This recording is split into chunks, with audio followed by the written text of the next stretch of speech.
Bismillahirrahmanirrahim. Assalamualaikum warahmatullahi wabarakatuh. Apa kabar teman-teman semuanya? Jadi saya mengucapkan selamat memasuki bulan Ramadan, selamat beribadah, dan juga tentunya tidak mengurangi niat kita untuk belajar semaksimal mungkin, memanfaatkan waktu-waktu kita, detik-detik kita di bulan Ramadan ini untuk hal yang bermanfaat. Dan semoga Allah Subhanahu wa taala menerima seluruh amal ibadah dan juga belajar kita di bulan Ramadan ini. Oke, teman-teman semuanya, pada kesempatan kali ini saya ingin melanjutkan pembahasan kita tentang rangkaian RLC seri paralel.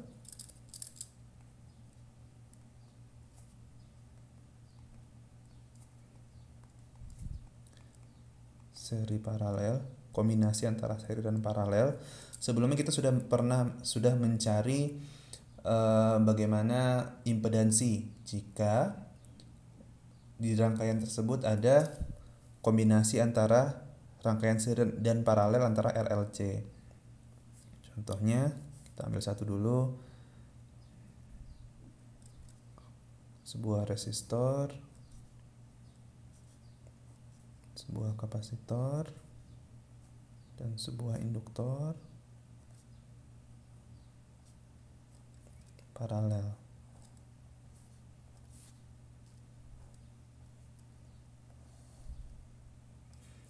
R, ini XC, ini XL. Nah, tentunya kalau mencari Z-nya gampang ya, tinggal ini diparalelkan dulu, kemudian baru diserikan dengan R-nya. Nah, sekarang bagaimana jika kita mengetahui nilai Z-nya, tapi kita ingin mencari berapa berapa besar masing-masing hambatan atau reaktansi di masing-masing komponen. Contohnya, misalkan yang diketahui adalah Z sama dengan 10 sudut 30 misalkan ya.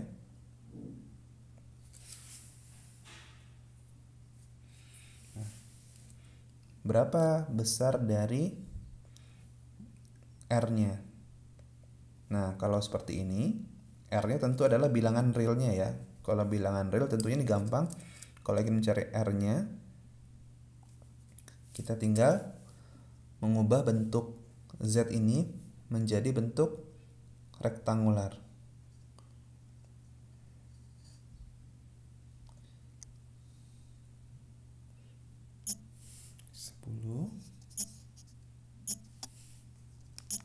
Sudut 30.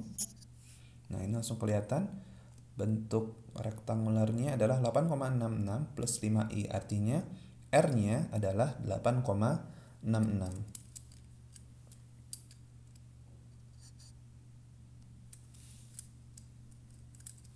R sama dengan 8,66 ohm. Seperti itu. Nah, misalkan kalau sudah dapat R-nya, berarti misalkan yang diketahui adalah XC. XC-nya diketahui sama dengan 20 ohm. Artinya 20 sudut minus 90 ya. Nah, sekarang kalau XC-nya diketahui, berarti XL-nya berapa? Nah, XL-nya itu kita lihat lagi di sini. Nah, 5i itu adalah hasil reaktansinya. Sehingga ini adalah nilai Z paralel antara XC dan XL. Berarti kita dapat ZP-nya sama dengan 5. Nah, sedangkan ZP itu adalah paralel dari XC dan XL. Berarti kalau misalkan ZP sama dengan 1 per,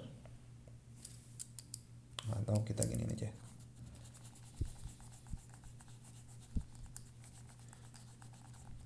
Kalau paralel kan dia 1 per ZP sama dengan 1 per XC ditambah 1 per XL. Hasil paralel dari dua ini. Nah, berarti untuk mencari XL-nya berarti kan 1 per XL sama dengan 1 per XC dikurang 1 per ZP. Maaf, ini minus ya, XC-nya. Minus XL-nya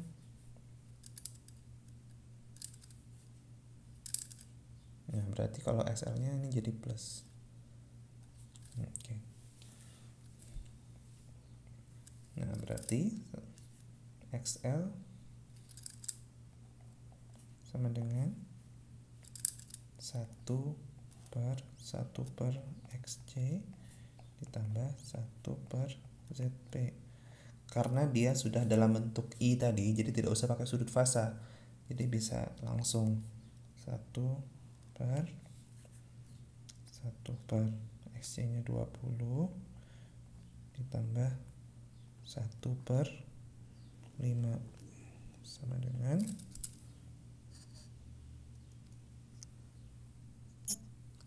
1 dibagi 1 dalam kurung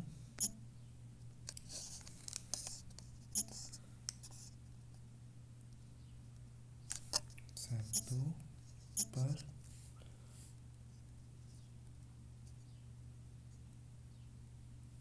1 per berapa? 20 tambah 1 per 5. Nilainya adalah 4.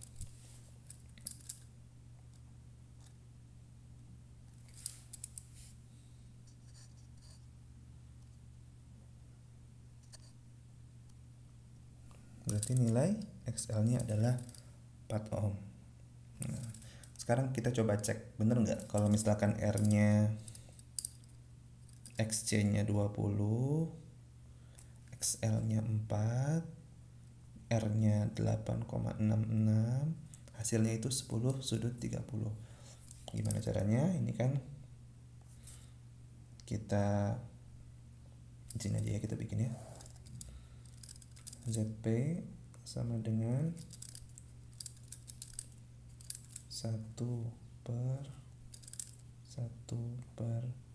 20 sudut minus 90 ditambah 1 per 4 sudut 90 sama dengan ini untuk mengecek bener nggak ya, 1 dibagi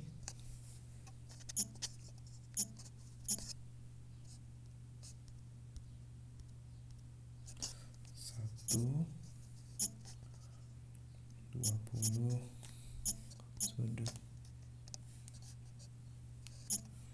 minus 90 ditambah 1 bagi 4 sudut 90.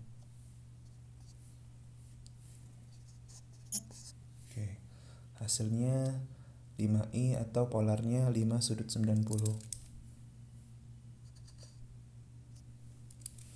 5 sudut 90.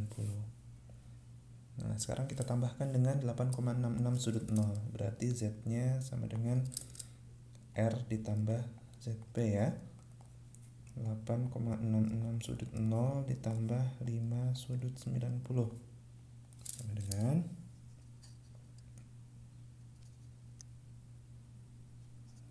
klik aja 5 sudut 90 nya langsung. Ini kita copy,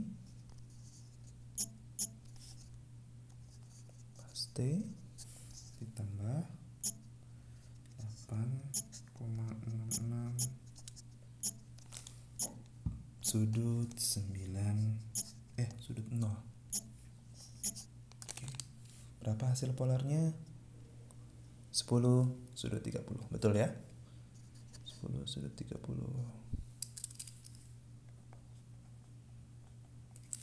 Oke. Nah, begitu juga kebalikannya kalau yang diketahuinya XL. Kalau yang diketahuinya itu XL, berarti nanti ini ya jadi XC-nya sama dengan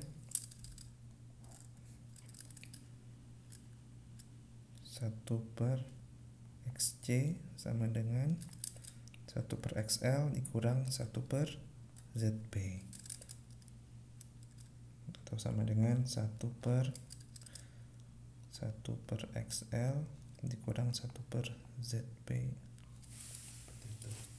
Oke. Nah, berikutnya ini kalau misalkan R-nya ada di yang berdiri sendiri. Bagaimana kalau misalkan R-nya itu ada di dalam paralelnya, dia tidak berdiri sendiri. Nah, ini akan menghasilkan cara yang berbeda. Kita ambil contoh resistornya kapasitornya di luar ya. Sekarang kita coba R-nya di dalam. Sama induktor.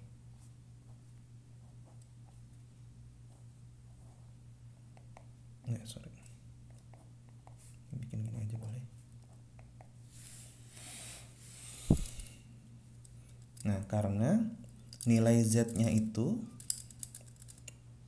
tidak bisa langsung kita ambil R-nya di nilai realnya. Misalkan yang diketahui, kalau misalkan yang diketahuinya C, itu cukup mudah ya karena gampang langsung cari ZP-nya. Nah, bagaimana sekarang kalau diketahui R-nya? R-nya itu misalkan 10 ohm. Nah, Z-nya itu diketahui, Z totalnya sama dengan misalkan ya 10 sudut 30. R-nya 10, Z-nya 10 sudut 30. Nah, sekarang kita ingin mencari nilai XL-nya dan XC.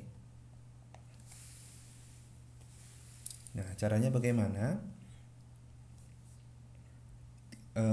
Ini tidak bisa langsung dijadikan imajiner. Jadi saya sudah bikin rumusnya, jadi teman-teman tinggal pakai saja. Karena penurunan rumusnya cukup rumit, nanti nggak perlu, biar teman-teman tidak bingung, langsung pakai saja. Kalau seperti ini yang diketahuinya Z, kemudian yang diketahui Z dan R, yang ingin dicari XL dan XC. Rumusnya adalah XL sama dengan akar Z P R kuadrat dibagi R dikurang ZP. Maaf, bukan ZP, ini A ya. A. Saya asumsikan ini nilainya A.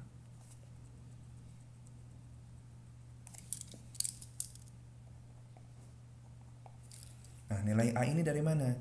Nilai A ini dari nilai realnya si Z. Nah, ini kita ubah dulu. Tadi bentuk polarnya kan mana tadi? Coba lagi tadi. Ini 10 sudut 30.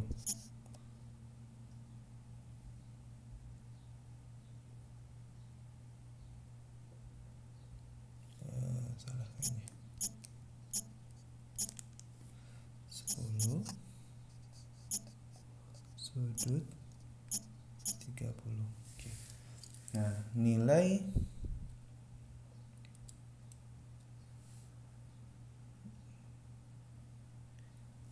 nilai sebentar, ZP nya 5. Seperti ada konfigurasi yang berubah tadi. Kritik, oke, maaf. Kita ulang ya. 10 sudut 30. Nah, kita dapat nilainya 8,66 plus 5i.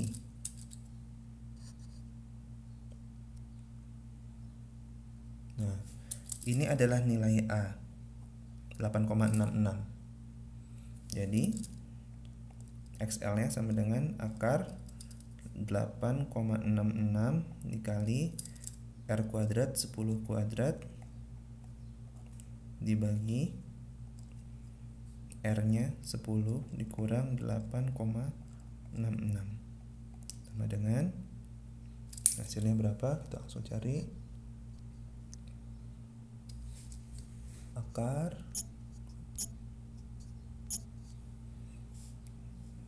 8,66 dikali 10 kuadrat dibagi dalam kurung 10 dikurang 8,66. Hasilnya adalah 25,4.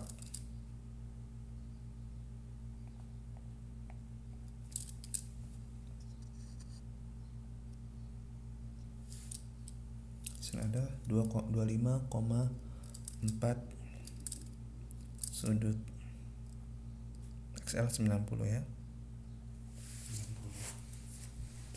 Nah, setelah ini dapat XL-nya.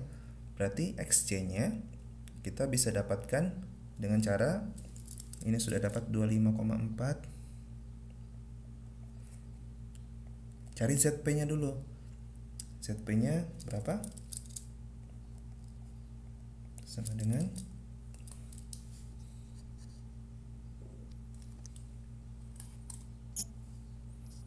1 dibagi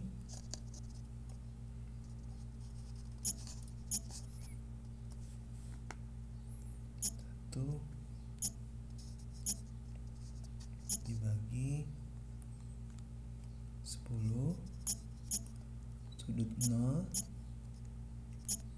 ditambah 1 dibagi 25,4 sudut 90. Nah, hasilnya adalah, bentuk polarnya saja lihat, 9,3 sudut 21,5.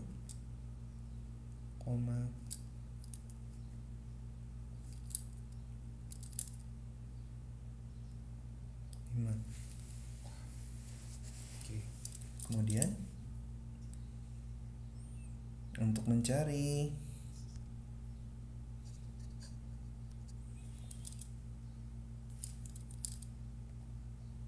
nilai XC-nya,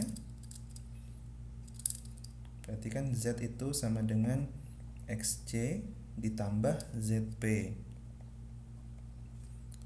Berarti XC sama dengan ZP, Z dikurang ZP sama dengan Z-nya 10 sudut 30 dikurang 9,3 sudut 21,5 sama dengan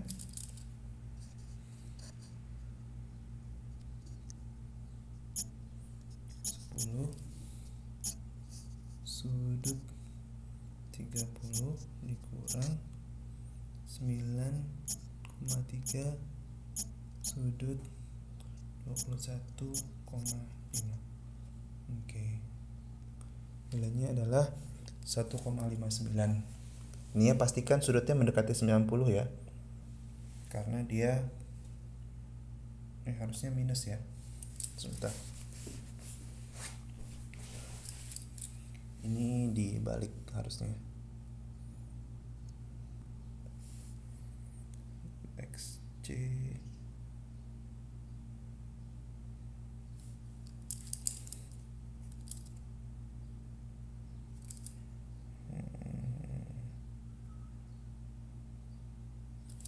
harusnya dibalik.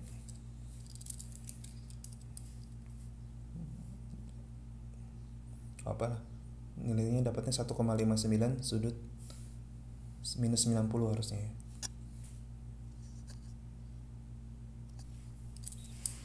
1,59 sudut minus 90 karena dia XC. Tapi harusnya tadi kalkulatornya benar ya, minus 90. Coba teman-teman coba cari di mana tadi salahnya. Intinya sih seperti itu cara mencari XC-nya. Oke, sekian dulu. Semoga bisa cukup jelas penjelasannya dan bisa menyelesaikan soal yang saya berikan. Terima kasih. Assalamualaikum warahmatullahi wabarakatuh.